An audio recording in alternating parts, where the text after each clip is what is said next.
안녕하십니까. 반갑습니다. 자, 오늘부터 여러분들 문제풀이 강의를 맡게 된 김동진이라고 합니다. 또 열심히 해보겠습니다. 참 시간이 빠르네요, 여러분들. 그죠? 자, 공방연습책 4페이지 펼치시고요. 제1편 민총부터 공부를 해보도록 하겠습니다. 자, 문제풀이 강의를 들으실 때 딱 하나만 주의할 점, 강약 조절에 신경을 쓰자. 강약 조절에 신경을 쓰자.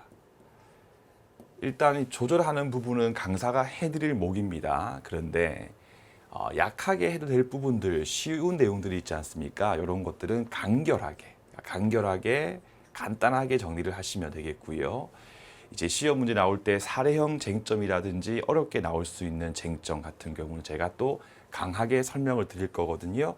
그럼 이런 부분 같은 경우는 또 꼼꼼하게 심화해가지고 깊이 있게 정리를 하시면 되겠습니다. 해서 문제풀이 강의를 들으실 때는요, 지문에 대해서 수업을 듣고 다 이해하는 거는 당연한 부분이고요.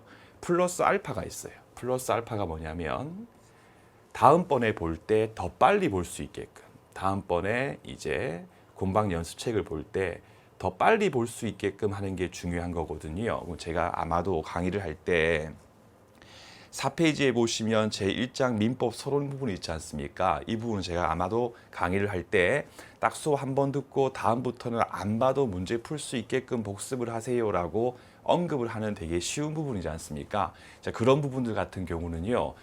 문제를 풀고 내가 이것만큼은 확실히 알겠다 싶은 내용이 있었을 때, 가령 1번 지문 같은 게 있었을 때 제가 이 정도는 한번 딱 보고 지울 수 있지요라고 하면 딱 보고 자신감이 있는 부분이라면 요 1번이라고 하는 숫자에다가 샤프로 이렇게 사선을 그어 가지고 표시를 하세요. 이렇게 해놓고 두 번째 볼 때도 보세요. 근데 세 번째, 네 번째, 다섯 번째 볼 때는요, 이런 부분 같은 경우는 간단하게 제가 지문에 이렇게 밑줄을 그어드리면 밑줄 그어드린 거 보고 눈에 익힌다는 느낌으로 빠르게 넘기시고, 이러한 표시가 없는 것들을 조금 더 진하게 보시면서 공부를 하시게 되면 빠른 시간 내에 해독을 계속 돌릴 수가 있을 것입니다.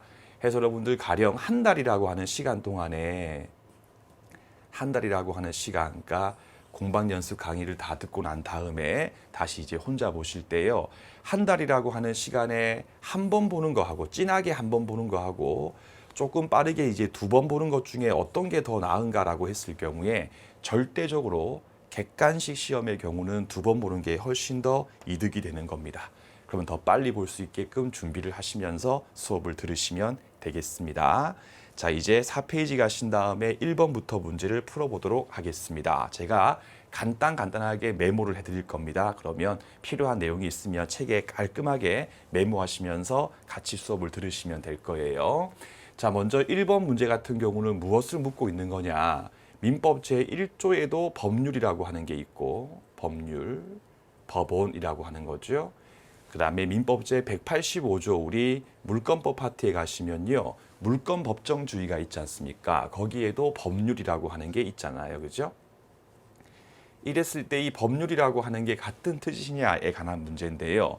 다시 민법 제1조를 보시면 법률이 없으면 간습법에 의한다. 그럼 거기 있는 법률이라고 하는 것은요, 간습법이 아닌 것들을 말하기 때문에 넓은 의미의 성문법을 다 의미하는 거예요. 성문법을 전부 다 의미를 하는 거다. 따라서 국회가 만들었던 형식적 의미의 진짜 법률뿐만 아니라 명령 규칙도 다 포함된다까지 짧게 정리하시면 돼요. 명령 규칙 등도 전부 다 포함이 된다. 이렇게 하시면 됩니다. 그런데 민법 제185조에 있는 법률 같은 경우는요, 형식적 의미에서의 국회가 제정한 법률을 의미하는 것이기 때문에 명령 등의 경우에는 185조에 있는 법률에는 포함되지 않는다까지만 간단하게 정리하시면 됩니다. 해서 1번 지문에 보시면요, 민법 제185조가 아니죠. 밑줄 1조 법률 됐죠. 그러면 국회가 만든 법률만에 한정하는 것이 아니라 명령 등도 다 포함되기 때문에 1번 지문은 틀린 지문 처리를 하시면 됩니다. 해설지 첫 줄 읽으시고요. 두 번째 줄 보시면 중간에 민법 제185조의 밑줄 한 줄 밑에 여기에서 법률에는 1조의 경우와 달리 명령 등은 포함되지 않는다까지 밑줄 긋고 정리를 하시면 됩니다. 2번도 절대 틀리시면 안 됩니다. 간습법으로서 인정되기 위해서는 요건 1번 떠올려 보시고 2번 떠올려 보시고 3번 떠올려 보시고 1번이 거듭된 간행이 존재할 것, 2번이 법적 확신이 필요할 것, 세 번째가 헌법 등의 전체 법 질서에 위반되지 않았을 것. 맞죠? 따라서 1번 지문 제일 끝에 보시면 한 줄 위에 끝에 밑줄 전체 법 질서에 부합하지 않게 되었다면 더 이상 효력이 인정될 수가 없는 것이기 때문에 인정된다가 아니니까 1번 지문 틀린 지문이다. 그래서 우리가 항상 공부했던 게 후손 중에 종중언의 범위에 대한 부분이었죠. 따라서 성년자가 되면 남녀 불문하고였죠. 따라서 2번 지문 중간에 보시면요. 미성년자까지 밑줄 그으신 다음에 미성년자의 경우에는요. 아직까지는 종중언의 지위가 인정될 수가 없는 것이고 성년자가 됐을 때 종중언의 지위가 인정될 수가 있는 것이기 때문에 2번 지문 또 틀린 지문 처리를 하시면 되겠습니다. 그러면 성년이면 성별 관계없이 맞죠? 당연히 맞죠. 조리다까지 확인을 하시면 되겠습니다. 그래서 아래에 있는 판례는 여러분들 제일 끝에서 한 줄 위에 끝에 성별 관계없이 나이가 차면 조금 뒤에 조리에 합당하다. 제일 끝에 조리라고 하는 글자에만 꺽쇠 치신 다음에 현재 조리에 의해서 이렇게 판단되는 거지 아직까지 간행이 쌓인 것은 아니기 때문에 간습법은 아니다. 간습법이 아니고 조리에 의해서 이렇게 판단이 된다까지 확인하시면 틀릴 게 없으실 겁니다. 3번 지문 또 충분히 지울 수가 있겠죠. 법적 확신이 없으면 간습법으로서 성립될 수가 없지 않습니까? 따라서 간행이 있고 법적 확신까지 얻었을 때 간습법이고 아직까지 법적 확신을 얻지 못했을 경우는 사실인 간습에 불과하기 때문에 1번 지문 법적 확신이 없었을 때는 아직까지 될 수가 없기 때문에 성립된다가 아니니까 1번 지문 틀린 지문이다. 2번 지문이죠. 간습법도 법이기 때문에 법령 초조 등의 특별한 사유가 없었을 경우는요. 법의 효력이 당연히 인정되기 때문에 2번 지문 또 옳은 지문 처리하시면 됩니다. 그 다음에 5페이지 가신 다음에 4번 지문을 보시겠습니다. 이것도 간단하게 정리를 하시면 되겠지요. 4번 지문 가시면 먼저 간습법의 경우입니다. 간습법의 존부는 법이기 때문에 이거는 법원이 원칙적으로 법원 직권에 근거해 가지고 판단이 이루어지는 겁니다. 근데 비교할 게 사실인 간습이었죠. 사실인 간습의 경우는 사실에 불과한 것이고요. 따라서 법이 아니기 때문에 원칙적으로 사실인 간습은 원피고의 주장 증명이 필요한 게 원칙입니다.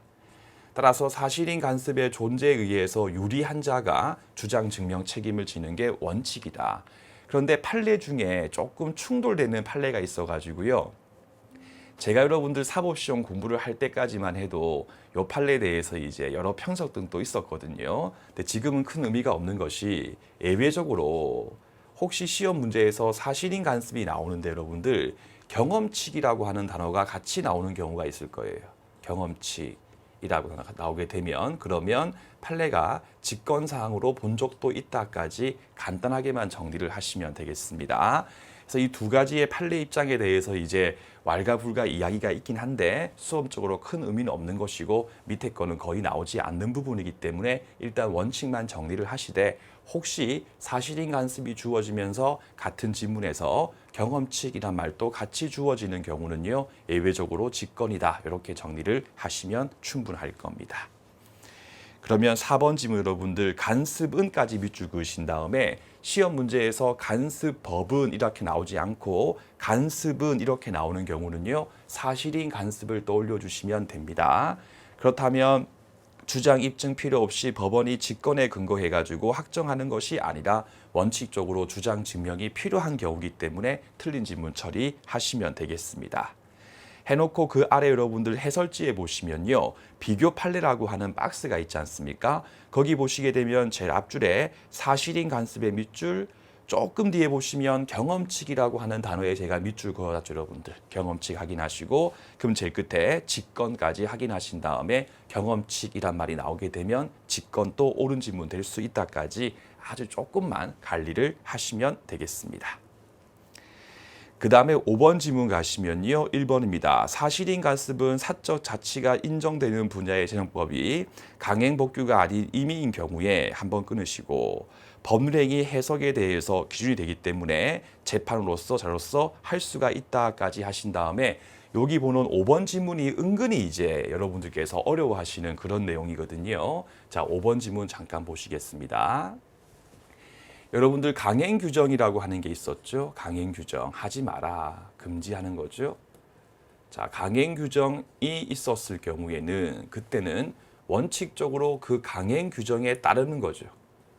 강행 규정 그렇게 해라라고 했기 때문에 강행 규정에 따른다라고 쓸게요. 따른다.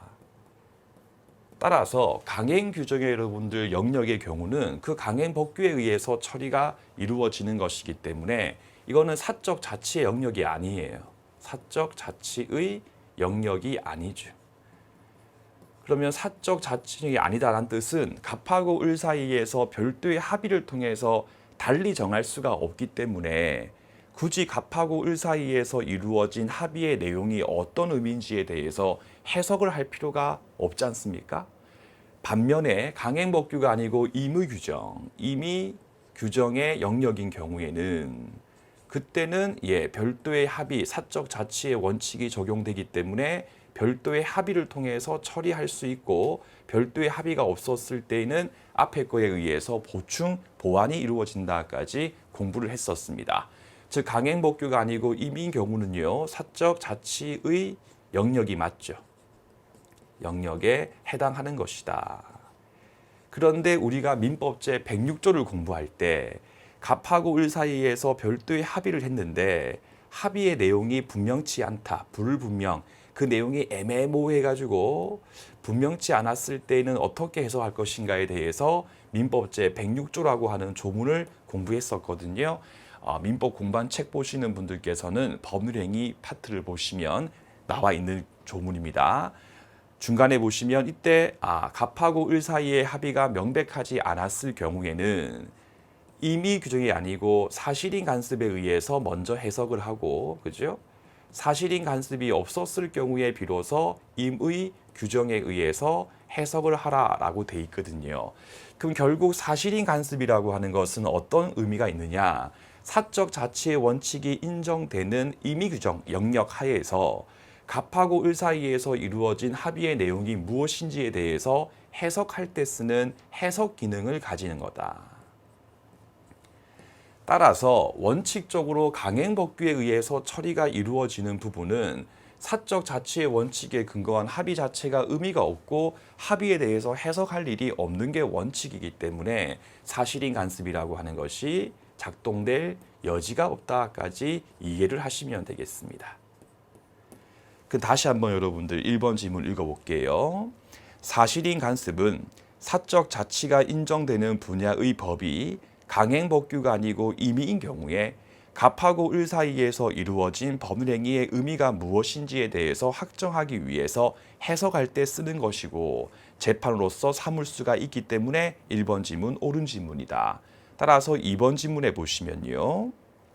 사적 자치가 인정되는 분야인 법이 강행법규가 아니고 임의인 경우에는 그때는 사실인 간습이 해석의 기능을 수행할 수 있기 때문에 2번 지문 또 옳은 지문이다. 그래서 3번 지문은 이렇게 별표, 조금 이제 어려울 수 있고 헷갈릴 수가 있기 때문에 주의할 필요가 있는 지문을 제가 별표 칠게요. 자, 3번 지문은 주의할 지문입니다.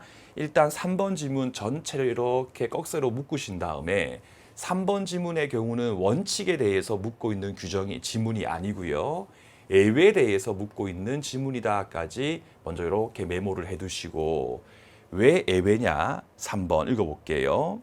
강행법규 자체에 결함이 있거나 강행법규 자체에서 우리 법은 뭔가 애매했을 때에는 사실인 간습에 의해서 처리를 해라 라고 대놓고 위임을 한 경우에는 이런 정말 특별한 경우에는 그때는 사실인 간습에 효력을 부여할 수 있다. 옳은 질문이죠.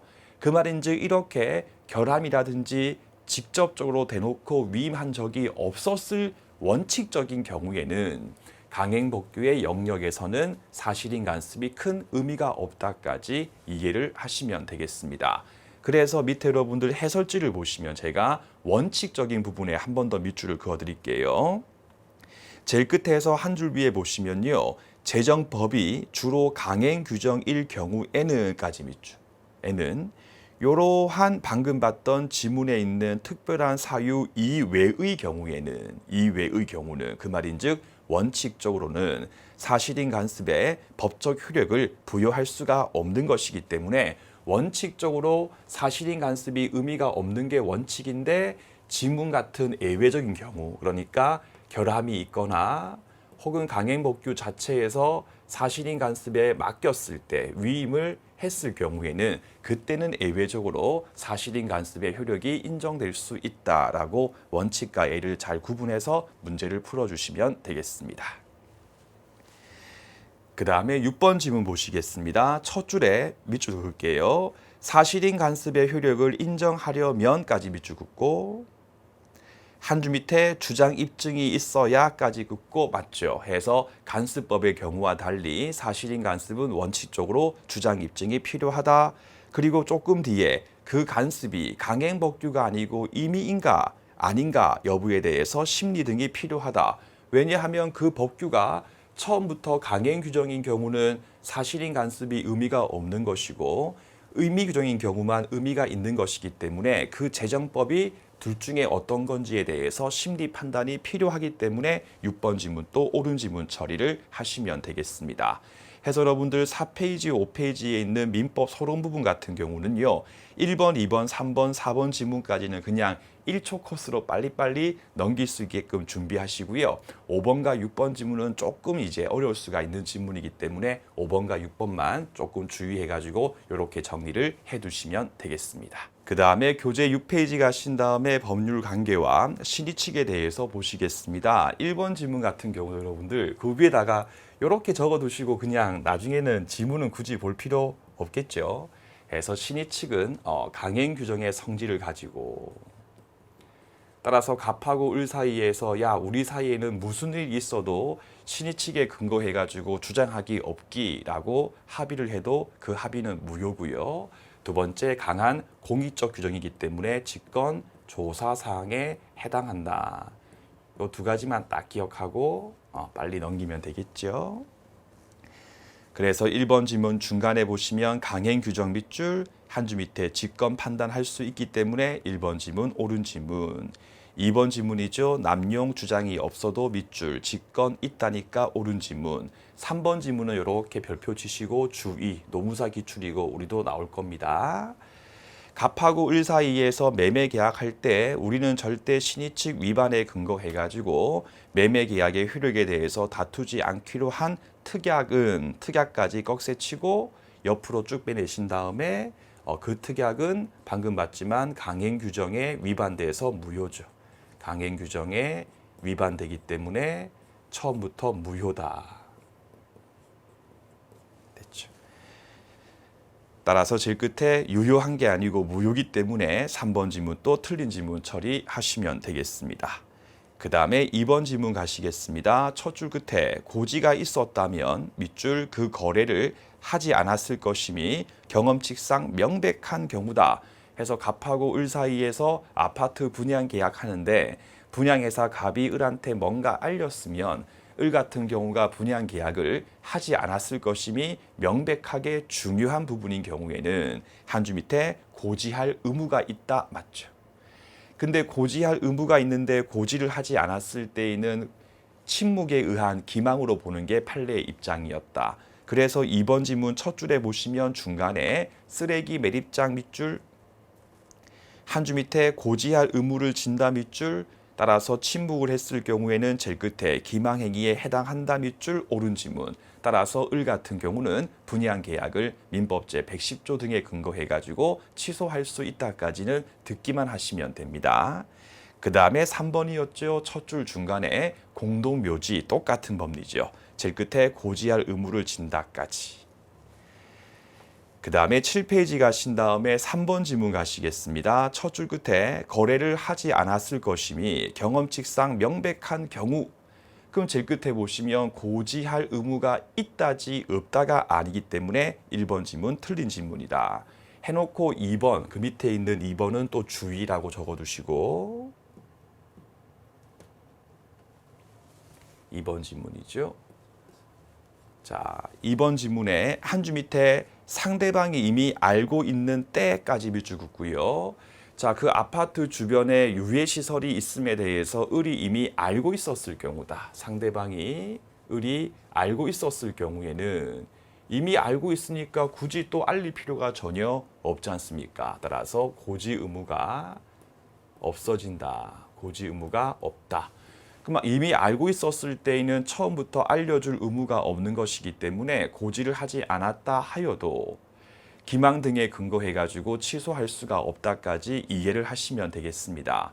근데 문제 풀 때 알고 한 게 아니고요. 알수에 불과했다. 알수.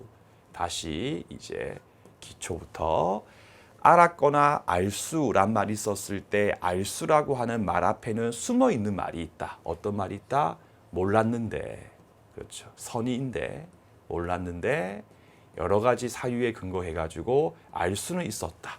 그럼 결국 시험 문제에서 상대방이 알고 있었다라고 나온 경우하고 알수라고 하는 말을 반드시 구분하자. 그러면 알수에 불과했을 경우는요. 몰랐기 때문에 갑이 을한테 고지해줄 의무가 인정이 되기 때문에 요거 두 개 조심해가지고 문제를 풀어주시면 되겠습니다.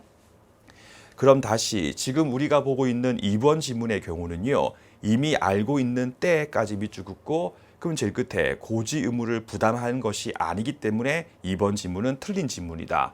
그럼 다시 지문에서 이미 알고 있는 때 있지 않습니까? 이렇게 빼내가지고 if, vs 비교 표시하시고 if 시험 문제에서 알 수 있었을 때라고 주어지게 되면 그때는 고지 의무가 인정된다까지 아예 적어버리시죠.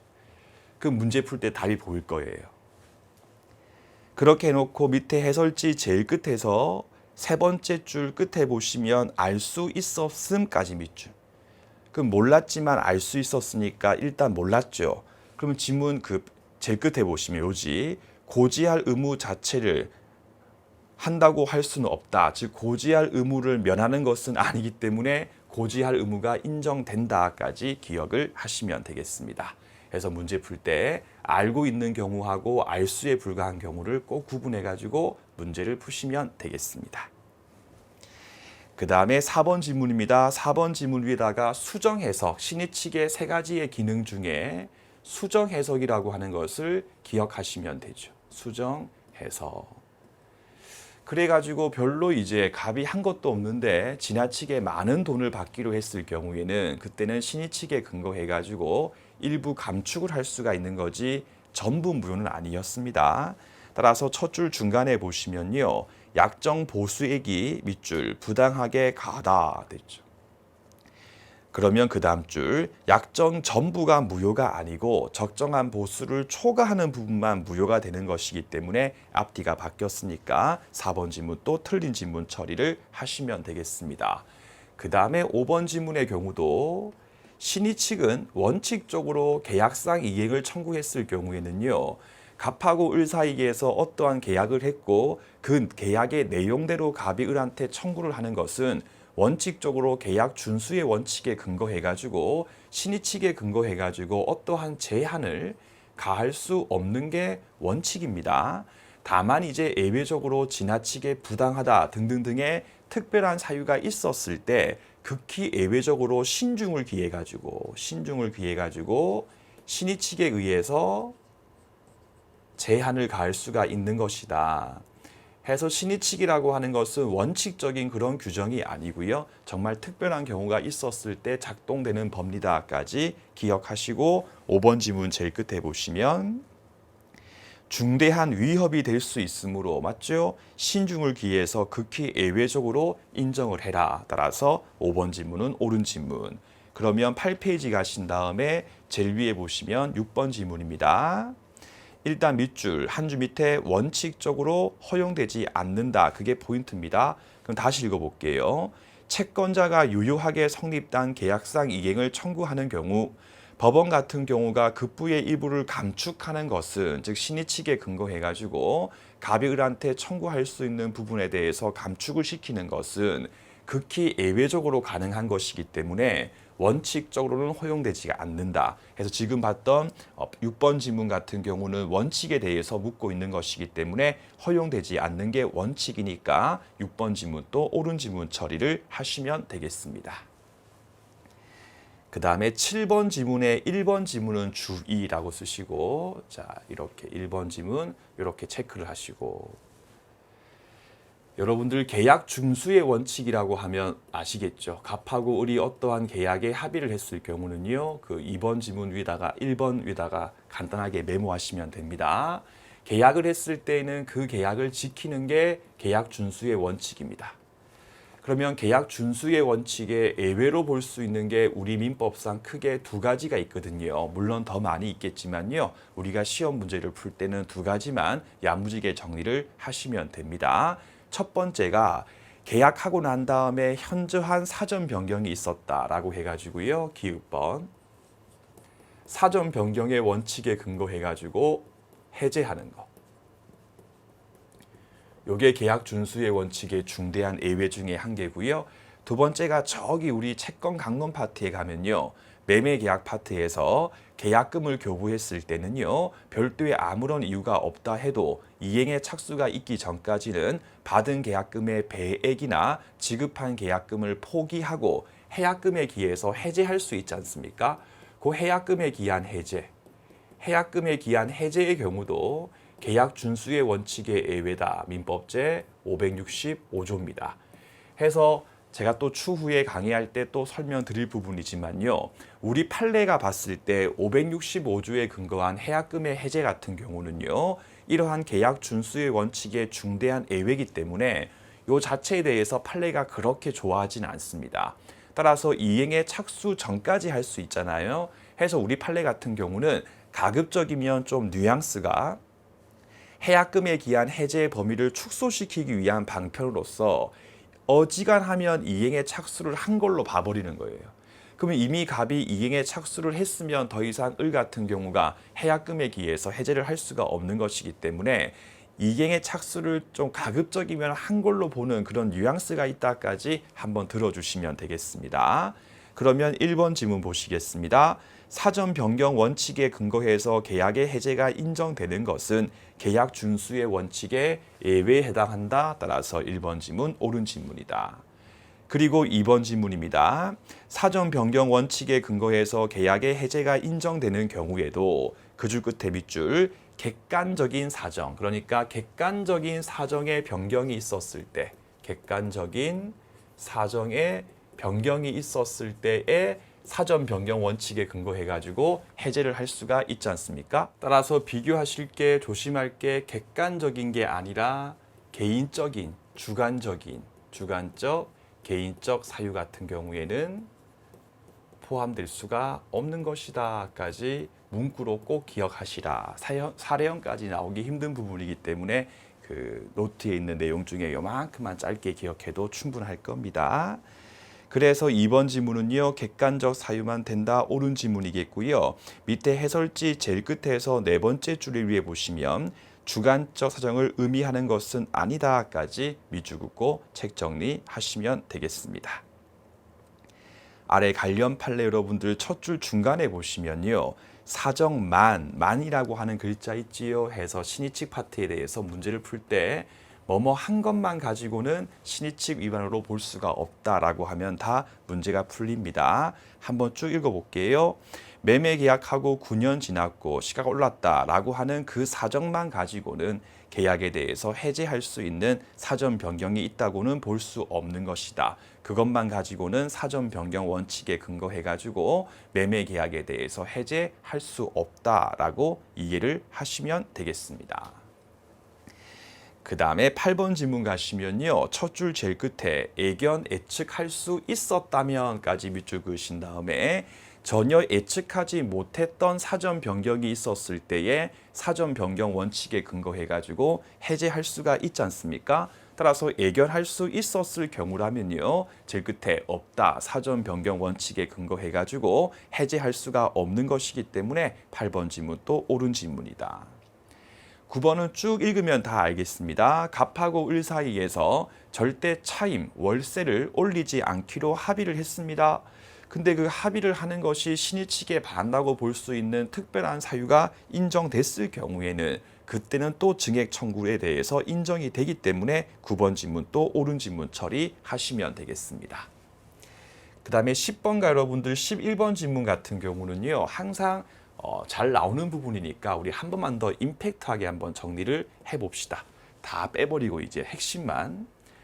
보증계약했을 때 특정 채무에 대해서 보증을 했다. 특정 채무에 대해서 보증을 했을 경우에는 그 보증을 쓴 사람이 사임 등을 했다 하여도 사전 변경의 원칙에 근거해가지고 해제하는 것은 우리 판례가 인정하지 않는다. 다만 극히 예외적으로 신의 측에 근거한 책임 제한은 인정한다. 신의 측에 근거한 책임의 제한은 인정한다. 이건 다 인정돼요. 그런데 비교해가지고 계속적 보증, 불특정 채무에 대해서 계속적으로 보증을 했을 경우에는 퇴사 등의 중대한 변경 사유가 있었을 경우는 사전 변경 원칙에 근거해가지고 해지를 하는 것도 우리 판례가 인정을 하고 있고 신의 측에 근거한 책임의 제한도 똑같이 인정을 하고 있다. 따라서 공부하실 때 신의 측에 의한 책임의 제한 같은 경우는 둘 다 인정을 하고 있기 때문에 요거 두 개끼리는 차이가 없고 차이가 있는 부분은 사전 변경 원칙에 근거한 해지의 경우에는 차이가 있다까지. 그럼 차이가 있는 부분이 잘 나오니까 주의해서 문제를 푸시면 되겠습니다. 그러면 10번 지문에 보시면 중간에 특정의 밑줄 조금 뒤에 보증계약의 밑줄 위에 거 묻고 있죠. 그 다음 줄에 사전 변경 원칙에 근거해가지고 해지할 수 있다가 아니고 없다기 때문에 틀린 지문이다.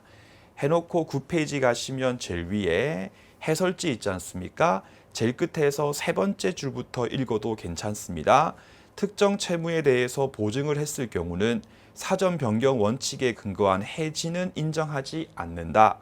다만 신중을 기해 극히 예외적으로 신의 측에 근거해서 보증 책임의 범위에 대한 제한은 인정하고 있다. 아시겠죠? 11번 지문 가시면요. 제일 앞에 계속적까지 긋고 제일 끝에 신의 측에 근거해가지고 책임의 범위에 대해서 제한은 가할 수가 있다까지 옳은 지문 처리를 하시면 되겠죠. 그 밑에 있는 이제 12번 지문을 보시겠습니다. 동생 소유의 아파트 이런 거는 중요한 말 절대 아닙니다. 12번 지문. 아무튼 살고 있는 갑 같은 경우가 한 줄 밑에 밑줄 임차인이 아니고 밑줄 긋고 선행행위. 먼저 은행한테 저 임차인이 아닙니다. 임차인 아닙니다. 라고 이야기를 했죠. 그래서 은행 같은 경우는 진짜로 갑이 임차인이 아닌 걸로 믿고요. 별도의 보증금 등에 대해서 고려 공제하지 않고 대출금을 많이 줬습니다. 근데 그 뒤에 경매가 되니까 자기가 불리해지니까 그 다음 줄 끝에 임차인을 이제 와서 내세워까지 밑줄 긋고 나중 가가지고 자기한테 불리해지니까 또 이제 와가지고 저 임차인입니다. 임차인입니다. 못 나갑니다. 라고 하는 것은 앞뒤가 모순되죠. 그렇죠? 모순이 되는 거다. 그 모순행위 금지의 원칙에 걸리기 때문에 신의 측에 위반되기 때문에 임차인의 지위를 더 이상 주장할 수가 없다까지 떠올려 주시면 되겠습니다. 그럼 제일 끝에 신의 측 등에 반하기 때문에 임차인의 지위를 내세우는 것은 허용되지 않는다. 옳은 지문 처리하시면 되겠지요. 그 다음에 13번 지문을 가시겠습니다. 요게 13번에 여러분들 2번 지문 있죠. 2번 지문에 주의 또는 별표 딱 치신 다음에 이게 올해 노무사에서 나왔는데 이제 복정이 돼서 제가 바꾼 지문이거든요. 자, 다시 12번 지문이죠. 13번 지문이네요. 13번. 핵심은 신의 측에 위반되느냐, 즉 강행법규 위반돼가지고 무효다라고 주장하는 것이 신의 측에 위반되느냐에 관한 문제였습니다. 일단 우리가 지금까지는 시험 문제에서 원칙까지만 나왔기 때문에 원칙이 제일 중요하긴 합니다. 이렇게 강행법규에 위반된 무효 혹은 취소의 주장을 신의 측에 근거해가지고 커트를 쳐버리면 강행법규의 입법 취지를 몰각시킬 우려가 있는 것이기 때문에 강행법규 위반된 무효 주장은 신의 측 위반이 아니다 해서 무효 주장은 주장은 신의칙 위반이 아니었습니다. 신의칙 위반이 아니었다 해놓고 이제 판례 두 개를 배운 게 있었죠. 그 먼저 1번부터 지문을 봅시다. 1번 지문은 다 읽으면 됩니다. 법령에 위반돼서 무효임을 알면서 계약한 자가 강행법규 위반에 근거해가지고 무효임을 주장하는 것은 신의칙에 반한다가 아니고 신의칙에 반하지 않기 때문에 무효 주장할 수 있다였습니다. 근데 예외적으로 신의칙하고 그 다음에 강행규정 요 둘 사이에서 요 신의칙을 더 우선적으로 적용시킬 필요성이 있는 경우다. 우선적으로 적용해야 될 특별한 필요성이 있는 경우에는 그때는 신의칙이 앞서기 때문에 신의칙에 위반되는 경우도 있다는 게 판례의 입장이거든요. 제가 한 번씩 얘기하죠. 이른바 근로기준법 사건이었죠. 기준법 사건, 통상임금 사건.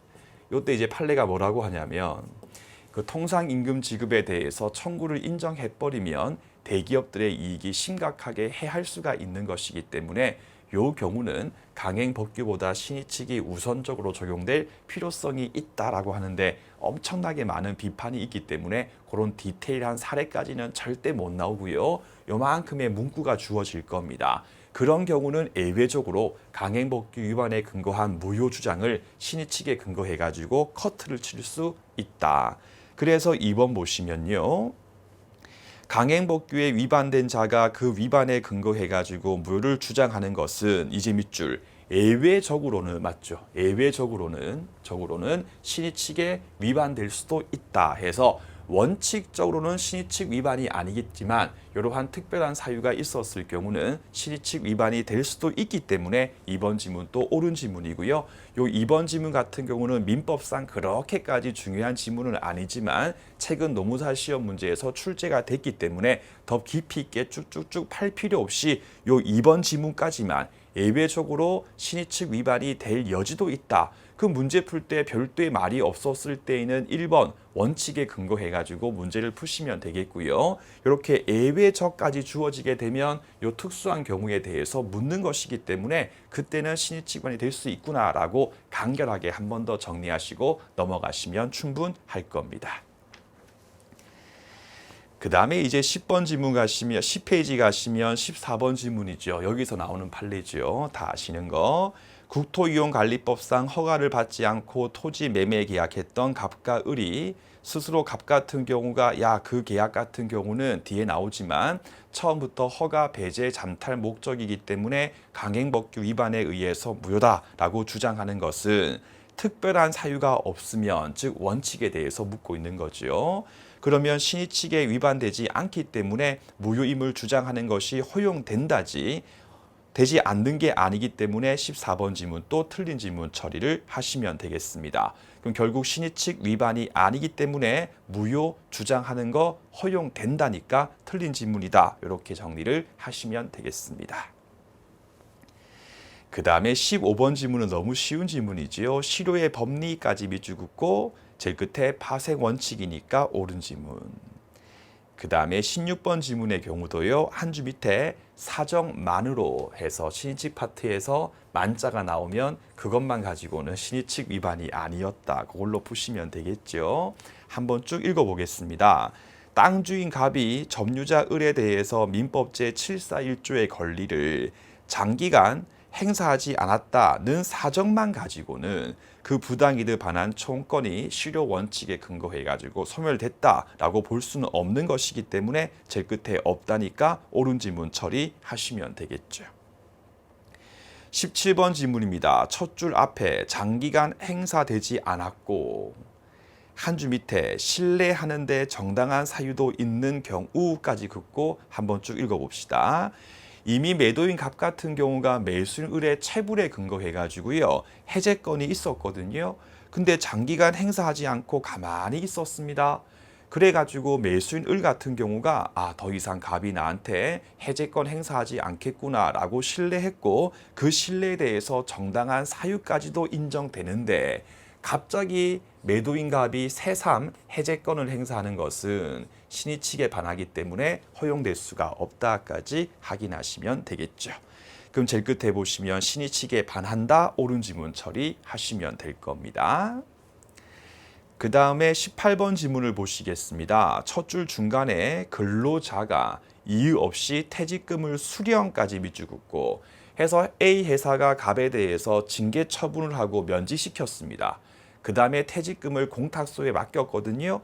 근데 그 갑 같은 경우가 아무런 이의도 하지 않고 그 퇴직금에 대해서 수령을 했을 경우라면 그거는 징계 처분에 대해서 스스로 효력에 대해서 인정을 한 거죠. 그렇게 해놓고 1년 넘게 다른 회사가 이제 와가지고 네가 나한테 했던 면직 처분은 처음부터 무효다라고 확인을 구하는 것은 앞뒤가 안 맞고 신의 측에 반하기 때문에 제일 끝에 해고 무효 확인 청구는 허용될 수가 없으므로 옳은 지문 처리를 하시면 되겠습니다. 그 다음에 19번 지문을 보시면요. 첫 줄에 소시에 걸리지 않는 권리 어떤 게 있었습니까? 소유권과 소유권에 기한 물청 등이 있겠죠. 소유권이나 소물청 등이 여기에 해당할 거다.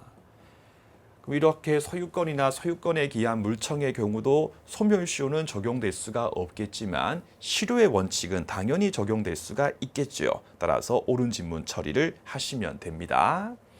그 다음에 20번 지문 또 다 아시지만 조금 실수할 수가 있기 때문에 20번 지문의 경우도 체크하시고 주의할 지문. 밑줄 인지청구권에 이렇게 밑줄을 긋고 제가 항상 하는 설명 아버지한테 아빠요라고 부르는 것이기 때문에 천륜에 기초한 권리니까 인지청구권의 경우는 처음부터 포기할 수 있는 권리가 아니다. 따라서 오랜 기간 동안에 행사하지 않고 있었고 상대방 입장에서 더 이상 이 권리 행사하지 않겠네라고 신뢰를 했다 하여도 그 신뢰에 대해서 정당한 사유가 인정될 수가 없는 것이기 때문에 처음부터 실효의 원칙이 적용될 수 없다까지 정리하시면 되겠죠. 따라서 제일 끝에 보시면요. 인지청구권의 경우는 실효될 수가 없는 것이기 때문에 틀린 지문 처리하시면 됩니다. 그 다음에 21번입니다. 실효의 원칙 같은 경우는요. 소송법상 권리의 경우도 적용될 수 있다기 때문에 틀린 지문 처리하시면 되겠죠. 그 다음에 22번 지문 또 짧게 한번 정리할게요. 22번 핵심 권리 남용에 해당하기 위해서 주관적 요건, 즉 가해 의사라고 하는 주관적 요건이 필요한가라고 하는 게 이 지문의 쟁점이었습니다. 원칙적으로 필요하죠. 주로 소유권에 기한 물청 사건이었습니다. 따라서 상대방한테 고통 줄 가해 의사가 필요한데 그 주관적 의사의 경우는 직접적으로 증명하는 것이 매우 어렵기 때문에 객관적 사유가 인정되면 추인 그 존재가 추정해가지고 인정될 수 있다까지. 다만 예외적으로 그렇죠. 상계권 사건이었죠. 상계권 사건, 상계권이 남용인가 아닌가가 문제가 된 사건의 경우에서는 판례가 따로 주관적 요건이 따로 꼭 필요한 것은 아니다라고 본 바 있다까지 짧게 정리를 하시면 됩니다. 그래가지고요. 한 줄 밑에 상계 밑줄 남용에 해당하고 밑줄 상계 남용 확인하시고 제일 끝에 보시게 되면 주관적 요건을 필요로 하지 않기 때문에 옳은 지문 처리하신 다음에 요 밑에 있는 예외에 대한 판례에 대해서 묻고 있다까지 확인하시면 되겠죠. 23번 지문의 경우도 밑줄만 딱 그으면 답이 손들고 있죠. 첫 줄에 상표권 행사가 그 다음 줄 끝에 법적으로 보호받을 만한 가치가 없다고 인정되면 그러면 남용으로서 허용될 수가 없는 것이기 때문에 옳은 지문이다. 이렇게만 빨리 읽고 넘기시면 됩니다.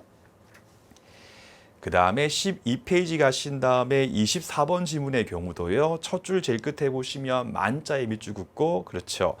권리 행사했을 때 갑이 얻을 이익보다 상대방의 손해가 현저히 크다는 사정만 갖고는 남용이라고 할 수 없는 것이기 때문에 이 파트는 뭐뭐만 가지고는 신의칙 위반으로 볼 수 없으니까 옳은 지문 처리를 하시면 되겠습니다.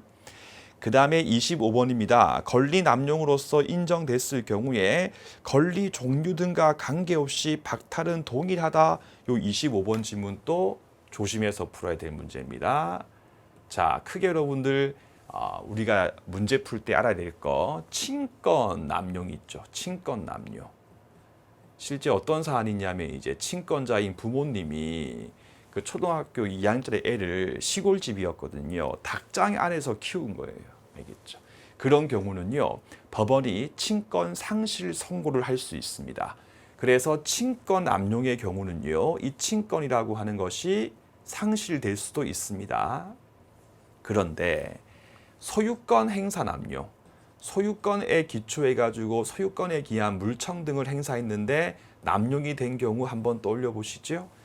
해서 갑이 을한테 내 땅 위에 왜 네가 학교 건물을 지었냐라고 하면서 이만큼 철거해라 라고 했는데 그 소유권에 기한 물청 행사가 권리 남용으로 인정된다 하여도 땅 주인 갑의 소유권 자체가 박탈 또는 상실되는 것은 아니기 때문에 맞죠? 땅 주인 갑은 학교 을측한테, 학교 법인 을측한테 소유권에 기한 물청은 더 이상 행사할 수가 없겠지만 별도의 특별한 사유가 없었을 때 민법 제741750은 행사할 수 있는 여지가 있다까지 공부를 했었습니다. 그럼 다시 여러분들 25번 지문에 보시면요. 권리 종류와 관계없이 박탈 동일하다 그게 아니고요. 어떤 권리인가에 따라서 개별적으로서 박탈 소멸될 수도 있고 안 될 수도 있는 부분이기 때문에 개별적인 판단이 필요한 거지 동일한 게 아니기 때문에 틀린 지문 처리를 하시면 되겠습니다. 그래가지고 해설지에 보시면 세 번째 줄에 소유권에 기한 물청이 권리 남용에 해당해서 배척되어도 땅 주인 갑의 소유권 자체가 상실 없어지는 것은 아니다. 따라서 더 이상 소물청은 행사할 수가 없겠지만 제일 끝에서 한 줄 위에 땅 주인 갑 같은 경우는 별도의 사유가 없었을 경우에는 상대방 학교 건물 측에게 민법 제741750 따위는 행사할 수가 있는 것이기 때문에 다시 한 번 더 실체법상 4개의 권리를 항상 구분해 가지고 소물청만 기각이지 나머지 741이나 750은 인용될 수도 있다까지 꼭 확인을 하시면 되겠습니다.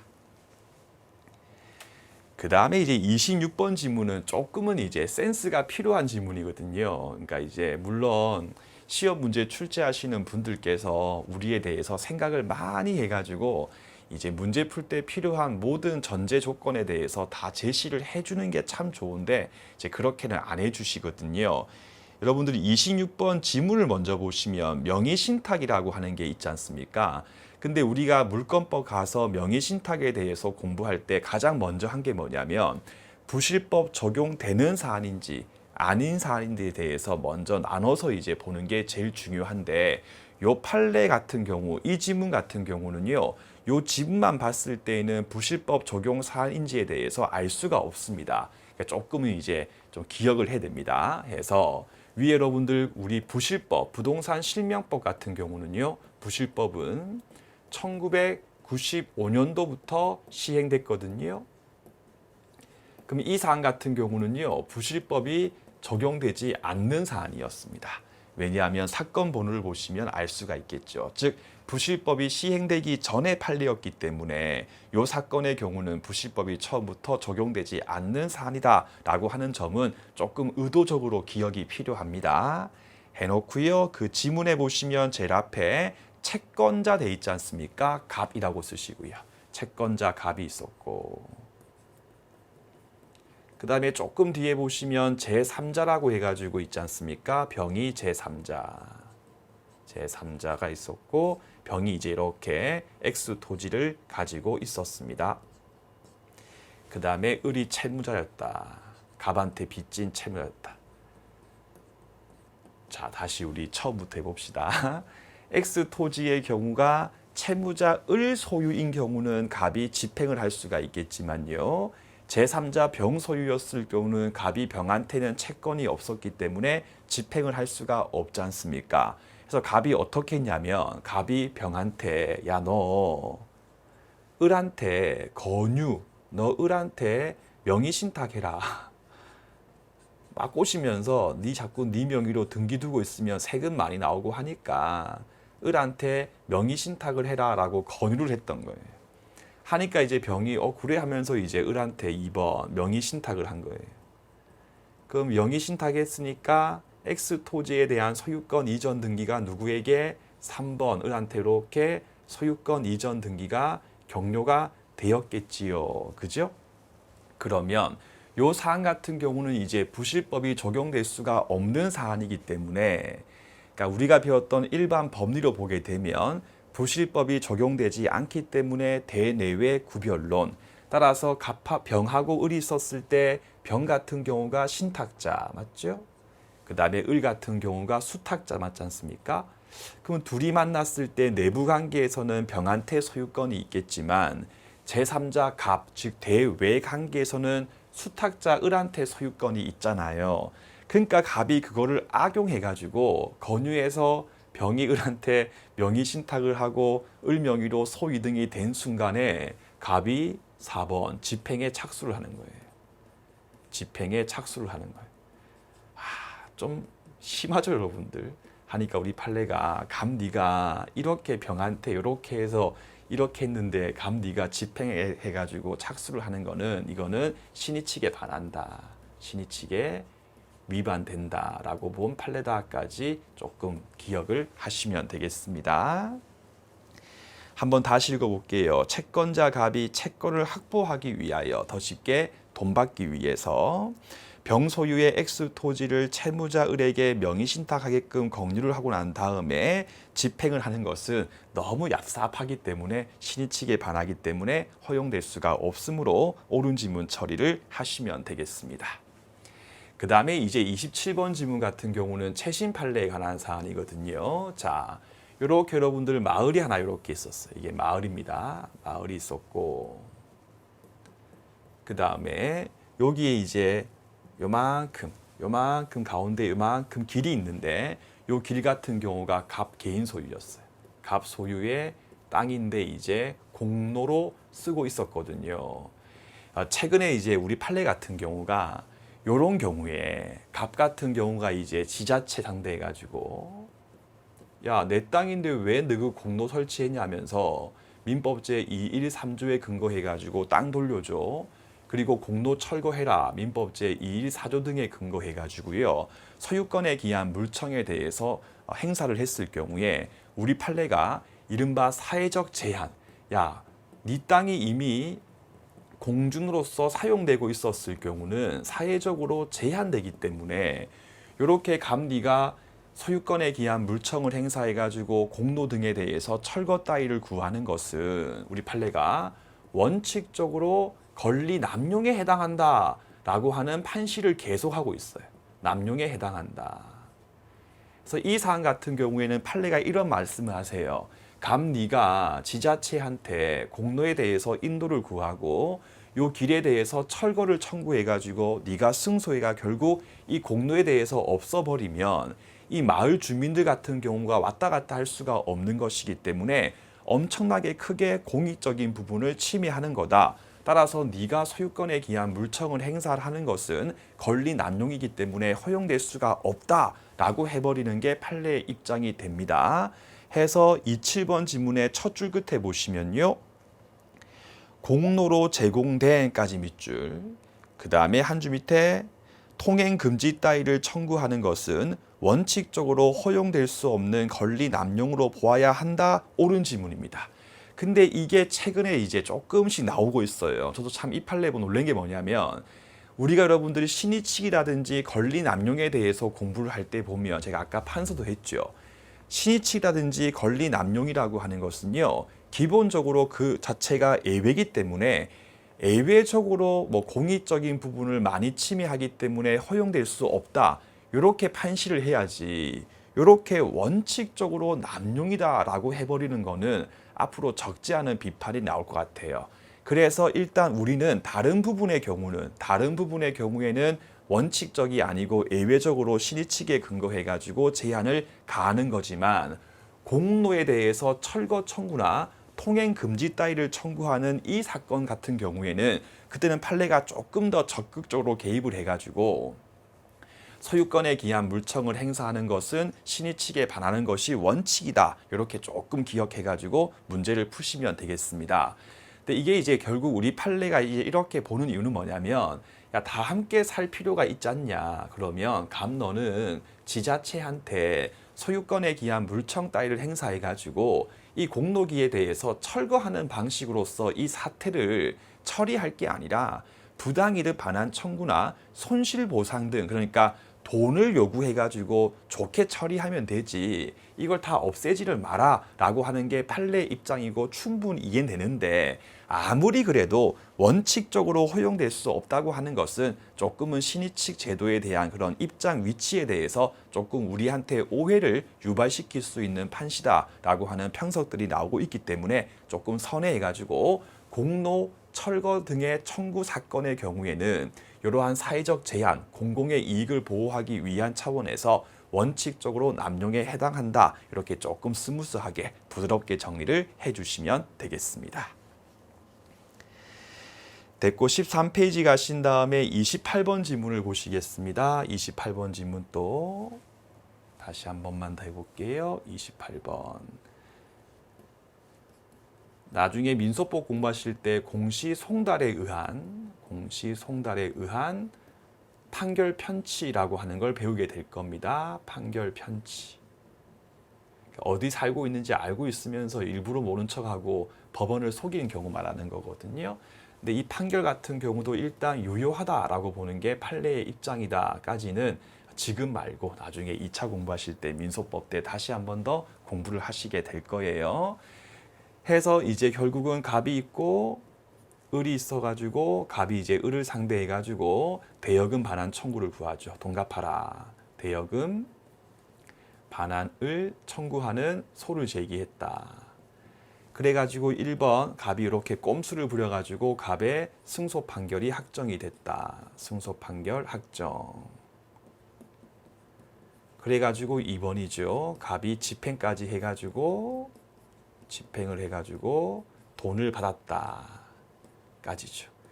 자, 이 상태에서 다시 이제 이거죠. 을 같은 경우가 갑을 상대해가지고 민법 제741조에 근거해가지고 그 돈 돌려줘라고 할 수 있는가 없는가에 관한 부분이거든요. 나중에 또 그 민소법 공부하실 때 판례 입장 재심 필요설이라고 해가지고 공부를 하게 될 겁니다. 재심 필요설 판례 이게 무슨 말이냐? 이렇게 판결 편취의 판결도 유효하기 때문에 기판력이라고 하는 것이 인정이 되거든요. 그러면 전소에서는 갑이 을한테 대여금 반환 채권이 있다, 청권이 있다고 일단 이미 확정이 됐어요. 근데 재심을 통해서 전소 판결에 대해서 취소 등을 하지 않은 상태에서 또 을이 갑한테 법률상 원인 없음에 근거해가지고 민법 제741조에 대해서 청구를 할 수 있다라고 해버리면 일종의 모순, 그렇죠. 모순, 따라서 기판력의 저촉이 된다. 따라서 종전 전소 판결에 대해서 재심 등을 통해서 판결 자체를 취소하지 않는 이상은 곧바로는 을이 갑한테 민법 제741조에 근거해가지고 반환 초원권 행사할 수 없다까지 확인을 하시면 되겠습니다. 그래가지고 한 줄 밑에 밑줄 확정 판결에 기한 강제 집행 조금 뒤에 부당이득이라 할 수 없는 것이다 해서 재심 등을 통해서 판결 취소되지 않았으면 곧바로 을이 갑한테 민법 제741조에 근거해가지고 반환 등은 청구할 수 없다까지 확인하시면 되겠습니다. 그 다음에 29번 이하 조금 할 게 있습니다. 10분만 쉬었다가 다시 보도록 하겠습니다.